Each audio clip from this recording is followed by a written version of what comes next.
something similar to wrestling, rap beef. Megan Thee Stallion versus Nicki Minaj. Now, transparently, I am a Megan Thee Stallion fan. I have been for a few years.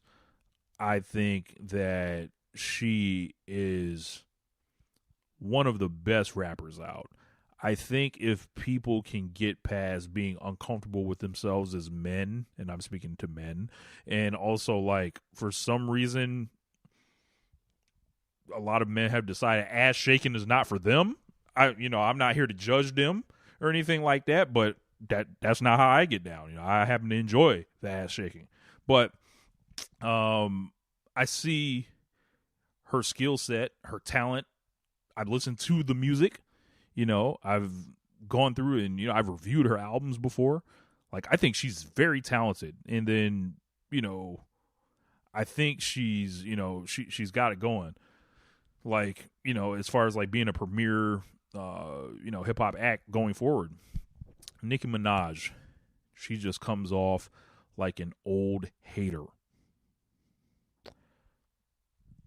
And I don't say old as an age.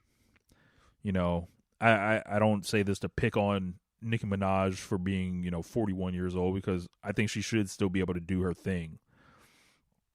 But, bro, the way she's acting towards Megan Thee Stallion, and by proxy, her fans, the Barbs, the crazed cult of all crazed cults, makes the Sasha Hive look almost normal.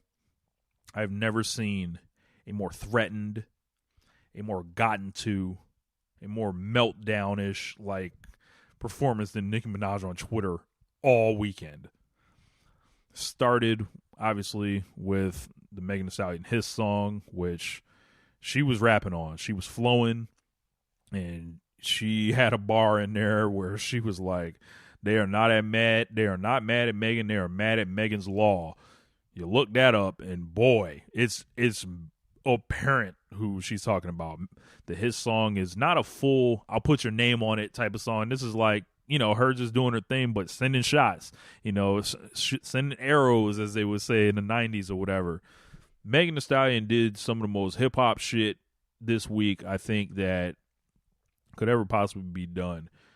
She drops a song, throwing subs at a bunch of people. Then she calls into New York radio to talk about it.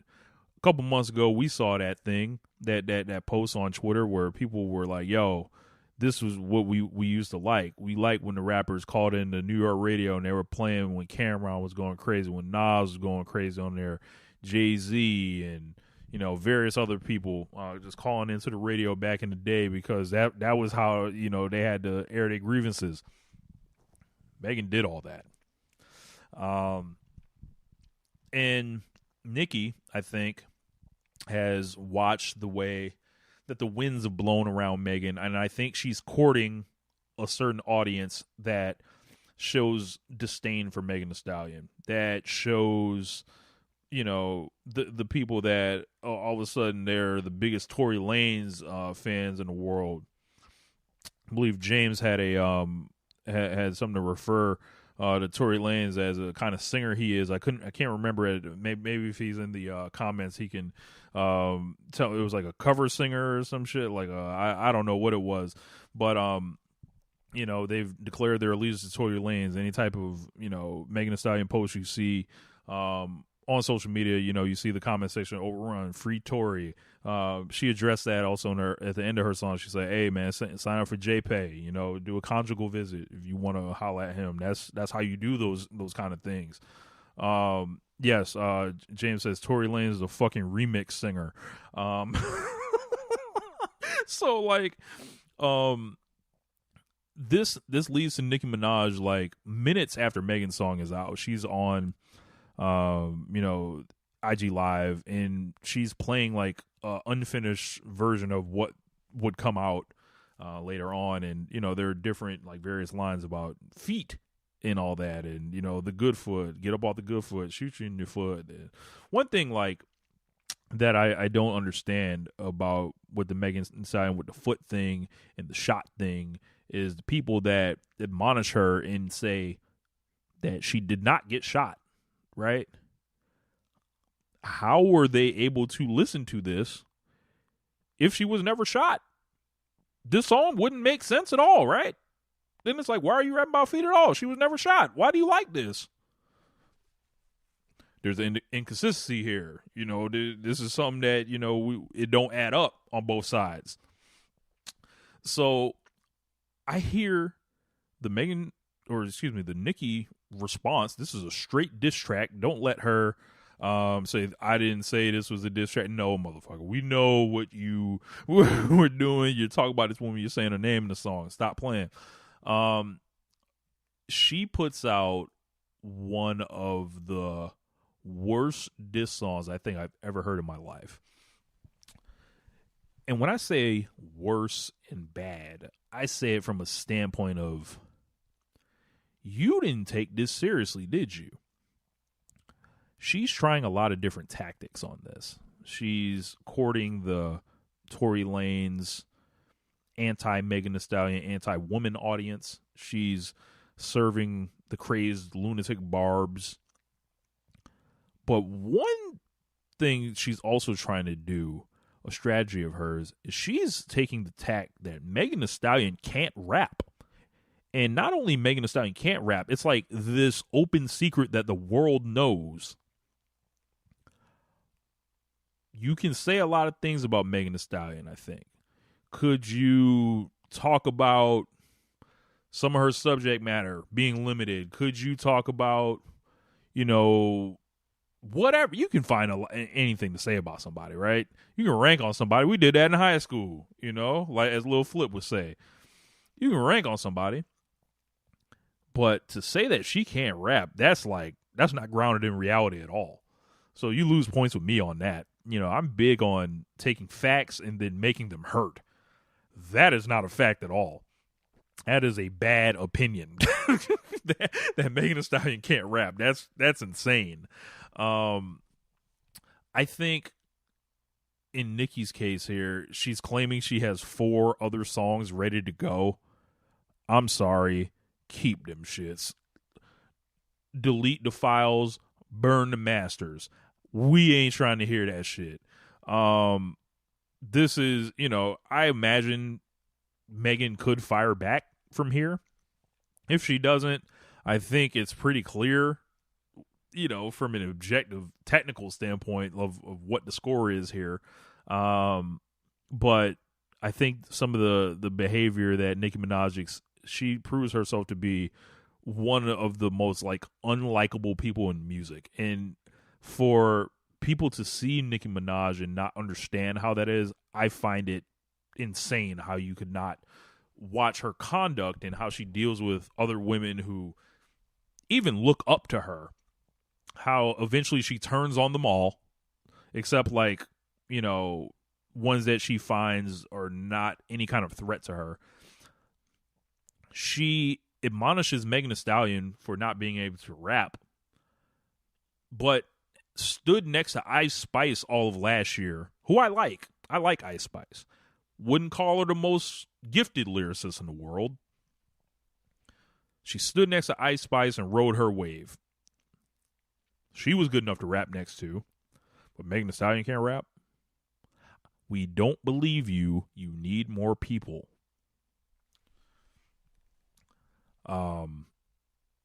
But you know, will I take a better effort, a more focused effort? Can I get the Nicki Minaj that's on Red Ruby to Sleaze? Can I get the Nicki Minaj that's on Good Form or Chun Li? I welcome that version because I don't know what the fuck that was that she dropped. It was almost like she was in a it was like she was trying to do this thing to where it's like, yeah, this is easy. Megan Thee Stallion is not a walk in the park.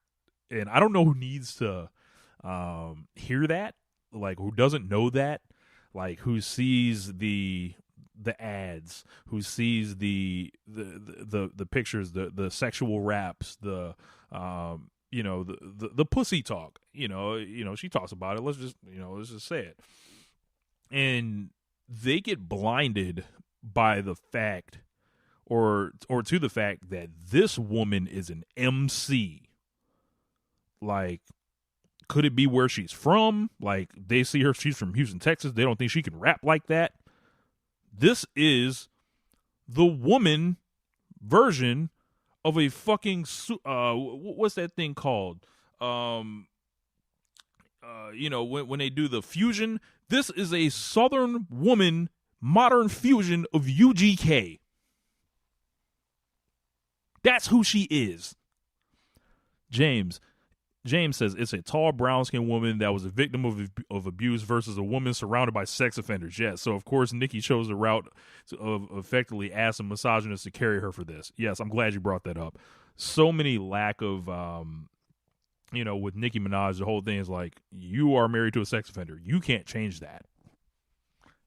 No matter what you want to say about Megan Thee Stallion, that one sticks a little harder. So for me, it's very I found some people on TikTok just breaking this whole thing down that I thought were hilarious, and it really just makes Nicki Minaj kind of look like, yeah, man, this is not it. Like, I don't understand your beef or whatever. But I think at this point in 2024, I think Megan Thee Stallion has more to offer to hip hop, and that's thinking Nicki Minaj has some good songs on her last album. I checked it out, but she was a full hit dog hollering this weekend, and it was like, this is what happens to people before they disappear out the public eye, before they get surpassed, before they they look up and then they realize all their surroundings have changed. Like with Nicki Minaj, she's not the person anymore that everyone's checking for like that. Like, there's Lotto, there's Doja Cat, there's Megan, and it's like all these people are like people that got to see her blueprint, take off the stuff that didn't work, the unlikable stuff, the making the bad decisions, like with the pop music and different stuff like that. Remove all of that, the crazy fan base, keep theirs in check, act like a normal person, and what they're doing is like, yo, we're going to take your missteps, take them out, and then we're going to move the game forward.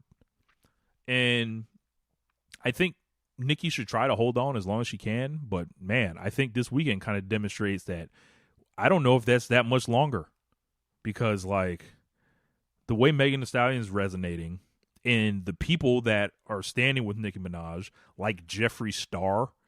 Do you want Jeffree Star on your side for anything? I don't, personally. You see the way the wind blows and who's divided up with who. Is like, yeah, bro, the fly shit not happening over where the barbs are. Like, that, the fly shit's not there no more. The fly shit's with Megan Thee Stallion. The fun people are with Megan Thee Stallion. The good times are with Megan Thee Stallion. Like I just think, sexism is a very powerful thing. And you see these, the whole thing with the Bigfoot and playing on her trauma that came from Tory Lanez and different stuff like that. And then it comes down, you start thinking about rules of engagement in rap beefs. The Bigfoot thing, I feel like it's fair game or whatever. She talked about her mother dying and stuff like that. I think that was very disrespectful. And I don't know, man. She could run into Megan Thee Stallion. That don't seem like that's where you want to take it. But, people feel differently, about it. But I feel like, if she looks back on it, she'll probably want that one back. And she's got to live with the fact that she said that to another woman in rap. And we talked about it with like Draymond Green, when you're the elder or whatever, right? And you want to be looked at as some type of leader or somebody that's, reverence. Like, I think a big thing with Nicki Minaj is that she thinks like who she is. Like she's so insecure that she has to start screaming I am the queen. I am the queen. And it's just like she keeps saying this, but the volume that she gets to is lower and lower every time. And it's like she's trying to scream so hard for her validation to where it's all getting lost in her antics, her behavior, and then like the cult that she's formed. It's such an echo chamber that she doesn't know the difference at this point. And usually when you are of status, other people will tell you. The only people that are telling her she's the queen is the cult that she's cultivated.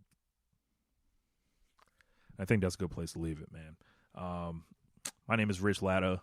Make sure you check out all the shows on the Social Suplex Podcast Network. Let's see. We've got, of course, ourselves, One Nation Radio. Keeping it strong style. Check out Tunnel Talk. Check out the Trish and Sarah podcast. Imps WWE Adventure.